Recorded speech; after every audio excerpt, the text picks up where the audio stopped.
You know what's strange? Some of the most intelligent, emotionally aware people you'll ever meet are also some of the most exhausted. Not from doing too much, but from thinking too much. They replay conversations that ended hours ago. They map out scenarios that may never happen.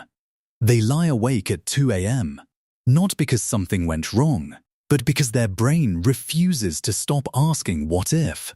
And here's the psychological paradox at the heart of this. The very cognitive habit that makes someone thoughtful, careful, and empathetic is the same habit that quietly drains them. Today, we're going to explore the psychology of people who think too much, what's actually happening in their brain, why it develops, and what it really means about who they are. Let's start with what researchers actually call this pattern.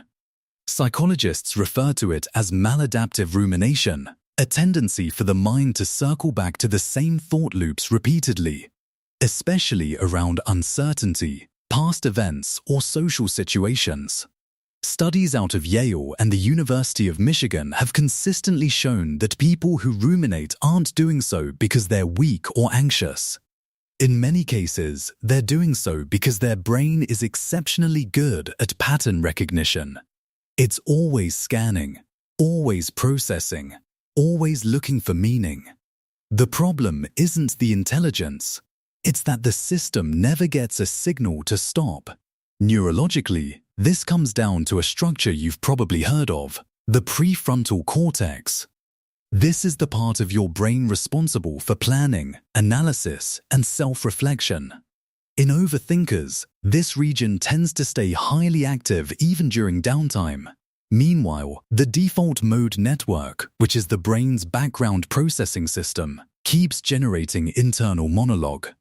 The result is a mind that's essentially always online, always auditing, always drafting responses to conversations that haven't happened yet.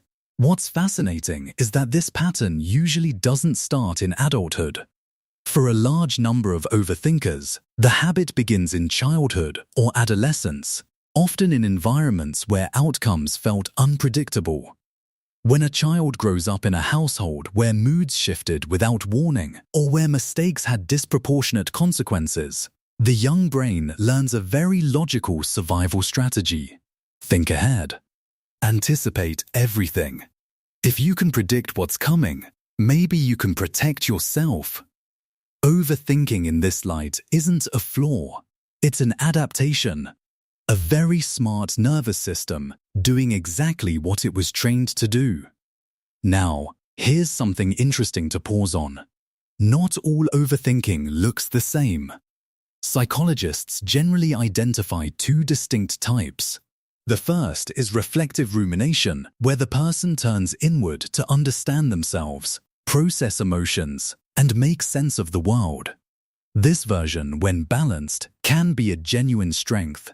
It's linked to higher emotional intelligence and deeper self-awareness. The second type is brooding rumination, a more passive, often distressing pattern of dwelling on problems without moving toward resolution. This is where overthinking starts to cost people in sleep quality, in decision paralysis, in social anxiety that builds from overanalyzing every interaction. The tricky thing is that most overthinkers oscillate between both. A single moment of reflection can slide almost invisibly into a spiral.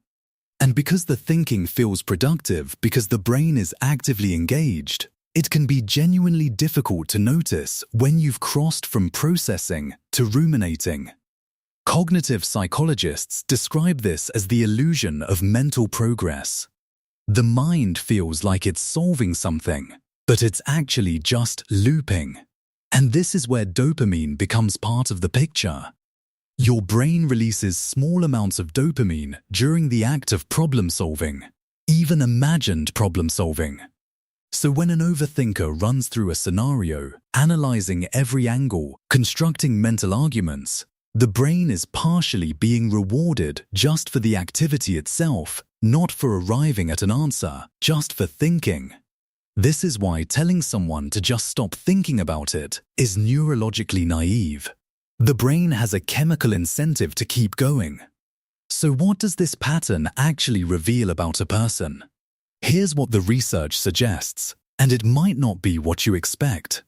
A 2013 study published in the journal Psychological Science found that people who reported higher levels of rumination also scored significantly higher on measures of cognitive empathy, the ability to understand and anticipate how others might think or feel. They are on average more sensitive to social nuance, more aware of how words land, more attuned to the unspoken emotional texture of a room. The very engine that makes overthinking so tiring is also what makes these people remarkably perceptive. But perception without resolution is exhausting. And that's the tension overthinkers live with. They notice everything. They feel the weight of possibilities. And yet the more they think, the harder clarity seems to become. Because here's the quiet truth that psychology keeps circling back to. The mind cannot think its way out of every problem. Some things have to be felt, decided, or released, not solved. Therapists who work with chronic overthinkers often focus not on stopping the thoughts, but on changing the relationship to them. Acceptance and commitment therapy, for example, teaches a concept called cognitive diffusion, the practice of observing thoughts without fusing with them, of noticing the thought loop without being pulled into it. It's a subtle but genuinely powerful shift. Instead of "this situation is dangerous and I need to figure it out," the reframe becomes "my brain is generating a concern right now." One pulls you in, the other gives you a fraction of distance. What all of this points to is something that matters far beyond the individual. Overthinking is not a personality defect. It is not evidence of instability or weakness.